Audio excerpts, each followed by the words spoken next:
Guys, I have not been out to Browns practice yet. You guys went on Friday. G, you went on Friday, and Saturday you're going back today. But there was a lot of hoopla online this weekend about Dillon Gabriel impressing, looking better than at least we had anticipated. Who is creating this hoopla? This alleged hoopla? This alleged hoopla? There was a lot of chatter about this online. So, by who? So Fans? much so, Twitter. people, Twitter. Anybody in the media? Yes. Who? And if you'll let me finish one gosh darn sentence, well, maybe I'll be able to tell you. You know Bull. He's not going to let you finish it. So I texted Zach Jackson, if you want a name, and said, Zach, I know I haven't been at practice yet, but would it be outrageous to throw a topic in tomorrow asking if Dillon Gabriel has a chance at working his way into the quarterback competition if he continues to play as good as Twitter says? His answer, quote, not at all. End quote.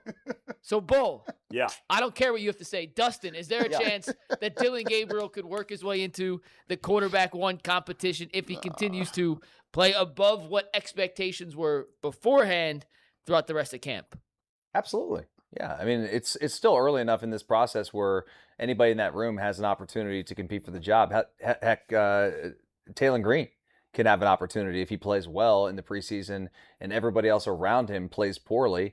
I mean, the Browns are not in a position to turn good quarterback play away. If somebody has a spark or shows some sign of anything in practice or in the meeting rooms or whatever, like that player is going to be given an opportunity. Dillon Gabriel started games for the Browns last year. Did he play well? No, but nobody did. So it's not like we're asking him to, be like a world beater here. Like if he plays better than Deshaun and better than Shedeur, for sure should be given opportunities. I listened this morning. Our good friend Ken Carman of 92.3 The Fan was making the same argument that Dillon Gabriel should be given some opportunity to compete, and I think that he should. He was a third-round pick. Like whatever you want to say about the guy, you want to say he's short and make all these jokes and say that. Okay, fine, I get it. He looks like he probably is a little overmatched at times, but he was a heck of a college quarterback for like 19 years at a high level and did play in the NFL last year and did play okay at times, but mostly bad. Similar to Shedeur. Yeah. Okay at times, but mostly bad. Yep. As most quarterbacks do for the Browns, considering the offensive line they had last year and in previous years. So and like receivers. And mostly the receivers, more so because the line was just bad last year, not years before. True. But yeah, 100% should be given the opportunity to compete for the job. And laugh all you want and say that Fox is an idiot, but have you looked at the room?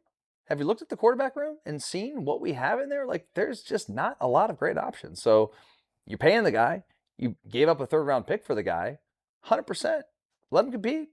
This is, listen, this is about to be the craziest victory lap G. Bush has ever taken. And it's going to be a victory lap for something that people is not really keen on. So let me go give you this. McNuggets, remember in the offseason when I told you, when people said you are nuts to think if the Browns are going to have the same quarterback room starting camp, Dillon Gabriel, Shedeur Sanders, and Deshaun Watson, what did G. Bush say?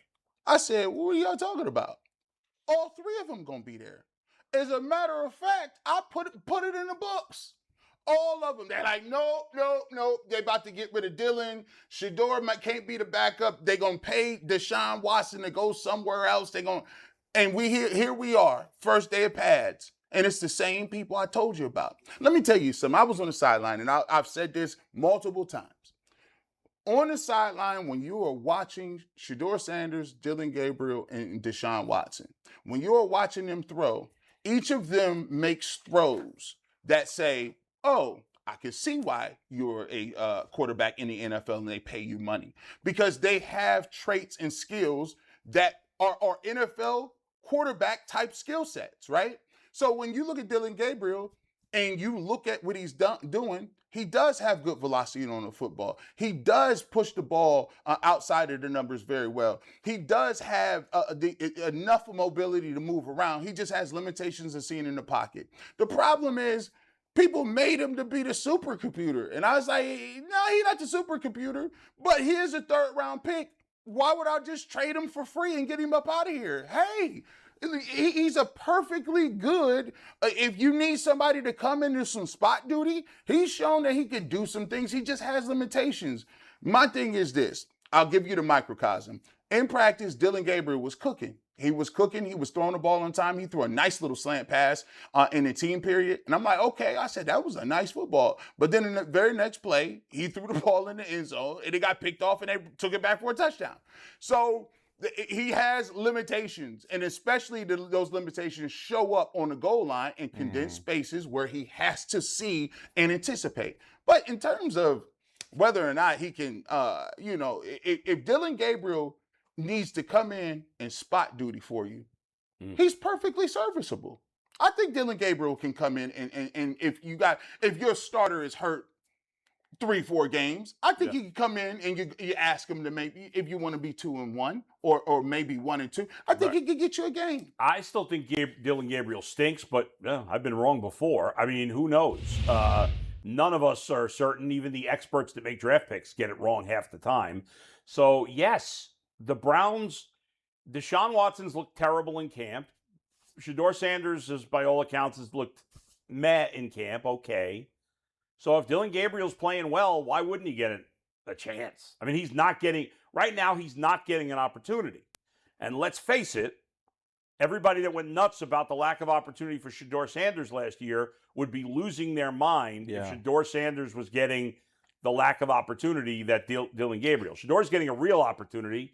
Dillon Gabriel is not. But that could change if the other two guys don't play well enough and he, in his limited opportunity, plays better. I look at it. He's going to play. He's going to get reps. I don't think he's going to be the starter, but it's not impossible. They've made their decision that this quarterback competition is between two people. Yeah. And Todd Monken was clear up top. Here's the thing I told you that I said last year about Kevin Stefanski. Half the problem with Kevin Stefanski was he said it was an open competition. You should have never said that. Because if you never said open competition, the expectation levels wouldn't have even have been put Shedeur doing this and doing that. Maybe, but people would have still been angry. But just because of his fan base. That's the way it happens. But if you look at what Todd Monken has said, he said, now, we're getting evaluation on all of them, but we're not going to have equal reps. And so it's like, okay, well, he told us what it was. Yeah. Now, here's the thing. I just saw, and that's the thing about football. Last year, we had your boy Kenny Pickett.